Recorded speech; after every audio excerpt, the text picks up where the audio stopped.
utilisent tous des technologies au quotidien, mais les comprend-on vraiment? Aujourd'hui, nous allons voir quel est le rôle de la technologie au collège et si elle permet de former des citoyens capables de comprendre le monde technique. Pour ce faire, nous accueillons Alex Séverine, professeur de technologie au collège. Séverine, bonjour. Bonjour. Donc on va commencer avec notre première question. Pourquoi la technologie est-elle souvent perçue comme une matière secondaire? Et est-ce que selon vous, c'est une simple mauvaise image ou cela révèle-t-il de vraies limites de son enseignement? La technologie, souvent, elle a une image de matière pratique.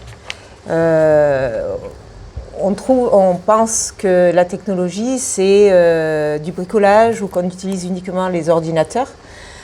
Or, en réalité, on étudie le fonctionnement des objets qui nous entourent. Donc souvent, elle a un manque on va dire, d'importance par rapport aux Français ou aux mathématiques. Les élèves sont très à l'aise avec les outils numériques, mais comprennent-ils vraiment leur fonctionnement? Et selon vous, à quel moment passe-t-on du simple bricoleur à une véritable compréhension technique? Alors, les élèves ne comprennent pas le fonctionnement des objets techniques. Ils savent les utiliser. Par exemple, un élève sait utiliser son téléphone, il sait utiliser des applications, il sait jouer à des jeux, mais il ne connaît pas réellement le fonctionnement, comment cela fonctionne, comment c'est à l'intérieur. Et qu'est-ce qu'ils ignorent le plus sur la technologie qu'ils utilisent tous les jours? En fait, derrière l'objet technique, il y a tout ce qui est à l'intérieur. Et tout ce qui est à l'intérieur, ils ne connaissent pas. Ils ne connaissent pas les composants électroniques. Ils ne se posent pas la question de savoir quelle est l'énergie consommée. Ils ne savent pas quelles sont les données, par exemple, qui sont transmises ou stockées à des endroits. Je prends un exemple particulier. Quand un élève va sur une application, forcément, quand il utilise l'application, des données sont enregistrées, des données personnelles. Toutes ces données sont stockées sur des serveurs et ces données peuvent être utilisées et vendues à des entreprises. Ça, ils ne le savent pas, forcément. Okay. Est-ce que les projets en classe reflètent la réalité de l'industriel? Et sinon, qu'est-ce qui permet de s'en rapprocher davantage? Alors, en général, on essaye de prendre des projets qui sont en rapport avec le monde industriel. Mais il est évident qu'on est obligé de simplifier, l'utilisation ou les projets que l'on mène à bien. Souvent parce que, d'abord, on n'a pas assez de temps, ou alors parce qu'on n'a pas le matériel nécessaire. On essaye d'avoir des projets innovants, de se calquer sur la réalité qui nous entoure. D'accord. Et comment vous abordez l'impact écologique des technologies en classe? Et les élèves prennent-ils réellement conscience du danger et du coût environnemental de ces numériques? Alors, en technologie, on aborde beaucoup les sujets comme le recyclage, l'obsolescence du matériel, la consommation d'énergie, la production de déchets. Donc tout ça est abordé lors de la 5e et de la 4e. On y revient souvent en 3e.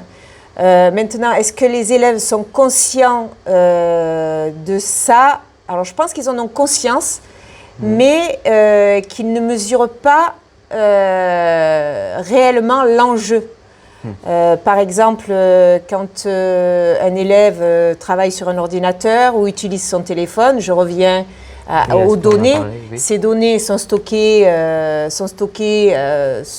dans des data centers qui, eux, par exemple, sont de gros consommateurs d'énergie et ils produisent beaucoup de gaz à effet de serre. Donc ça, on ne le sait pas forcément. Donc les élèves n'en sont pas conscients. De plus en plus, mais ce n'est pas encore ça. D'accord. Et en classe, est-ce que vous abordez des sujets comme l'intelligence artificielle? Est-ce que vous pensez que l'école prépare suffisamment les élèves aux technologies actuelles et futures? Alors, on aborde l'intelligence artificielle. C'est très récent.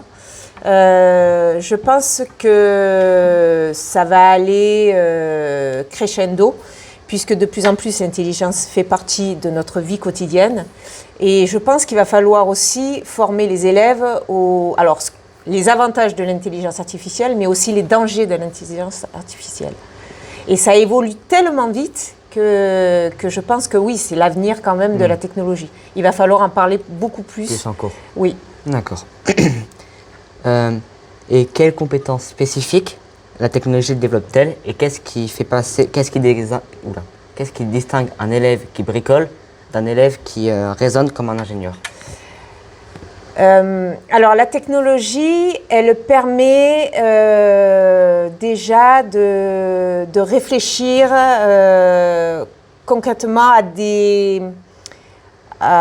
au fonctionnement d'un objet. C'est-à-dire que l'élève, il développe sa créativité, il développe aussi le travail en équipe, puisqu'on travaille parfois en groupe, mais ça aussi, il faut avoir le temps de le faire et les heures pour le faire.